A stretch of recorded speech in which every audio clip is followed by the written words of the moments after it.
Alright, so this is going to be my review of Gunslinger Spawn Volume 2. I did a review of Volume 1 a while back. This was sent to me by my good friend Chris. Chris, thank you once again for the comic. And yeah, this is the second volume of Gunslinger Spawn. Yeah, I just said that. So, here's what I think of this comic. Todd McFarlane books are done best when they're not written by Todd McFarlane. Guess who's writing the book? Yeah. Todd McFarlane.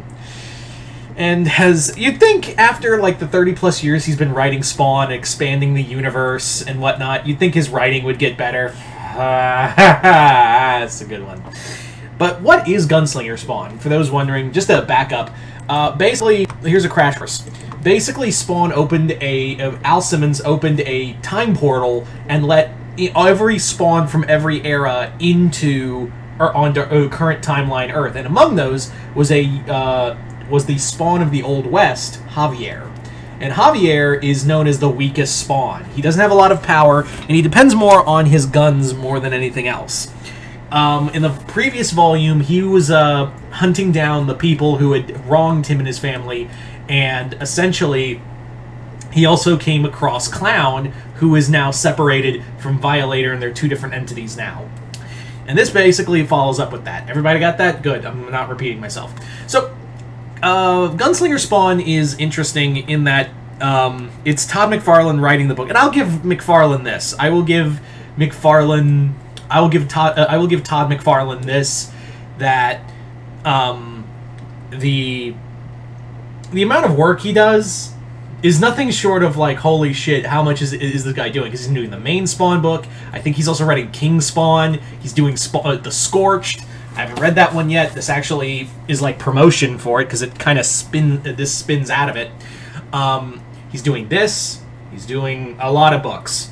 So I will give credit that the dude's writing a lot of comics, but is he doing good? The art now. The other thing that is, but the one thing I will hold is that McFarlane knows how to draw or get art, like great artists and talent on his books. I think that's what really saves it. Case in point, Brett Booth, because dear Lord, is this man good. Brett Booth is an amazing artist, almost like very Jim Lee inspired, and I know some people have said like Jim Lee, like Brett Booth is a Jim Lee ripoff. I mean, I can see the argument, but I think there's enough. There's so many artists out there that feel inspired by other artists, so I feel like it's kind of an Ouroboros of inspiration and whatnot. I guarantee you, like 5 years down the road, we're going to see another person who says, like, he's ripping off Brett Booth's artwork. See what I mean? Anyway, so Javier Javier, as well as every Spawn character, continues to be the embodiment of no chill. Because literally Javier goes from, this cool, like, John Marston kind of lone gunman kind of thing, and then he goes, like, to 100 screaming and roaring and whatnot. It's the same thing with Al Simmons, who we do get in this comic, and he continues to be infuriating. Al Simmons continues to be an infuriating character. The main plot of this is that we find out more about Javier and how he became a Spawn, as well as the people who destroyed his family. We learn more about his sister Amy, but we don't know. But as usual, Todd McFarlane likes to drag out the mystery, even though it's not something you don't need to do. All we know is that Amy was forced to do something horrendous, and Javier was a part of it. And he was forced by these people, and several of them, they just show up. Like, there's just characters that just show up, like this werewolf named Carnivore, then out of nowhere, this villain named Winterstone, who is apparently a part of the same family that wronged him. They just, it's kind of this weird thing of the comic moves slow and then super fast through half the book. Like, that's the thing, like, and that's kind of another thing that I kind of mark against McFarlane is that there's this whole thing of, there's kind of this whole thing of either it's moving too fast or too slow. Like, it goes from stop and it goes brrr, and then stops and stalls for a bit. And I feel like this book, it is like this is like the next 6 issues of the book. It's issues 7 through 12. But the problem is that it feels like it stops and starts constantly. and I feel like parts where we could have gotten more information rather than just random character to sell an action figure. But that's Todd McFarlane's whole thing, is like make a cool character and then sell an action figure of it later. That's the whole point. We have this character right here, right?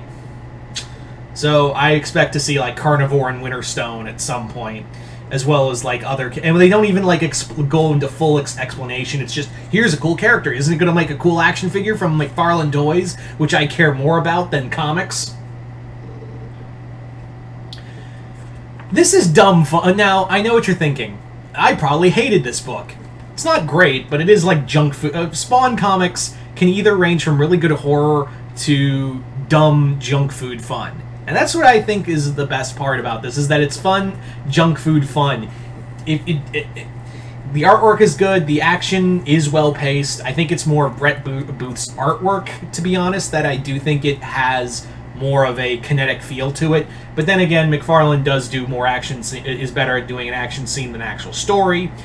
And I've said, and yeah, would I want to continue this? Yeah, I could be totally down for continuing Gunslinger Spawn, as well as the other Spawn books. I mean, I am collecting them, so Chris said he's going to be sending me the first volume of The Scorch soon, which I'm curious about that, because I don't know if that's written by McFarlane. I think it is co-written by him, but I don't know. Yeah. So the Spawnverse is getting bigger.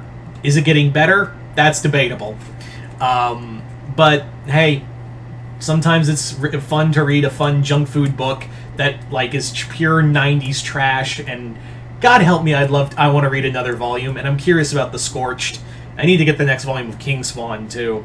I'm in a very, if I was to put a relationship where I am with Spawn, I'd mark it as it's complicated. That's the best way I'd put it. So anyway, Chris, I know you're watching. Thank you once again for the comic. Other than that, hope you all enjoyed this. I'm Mr. Multiverse. I'll see you next time in the Multiverse.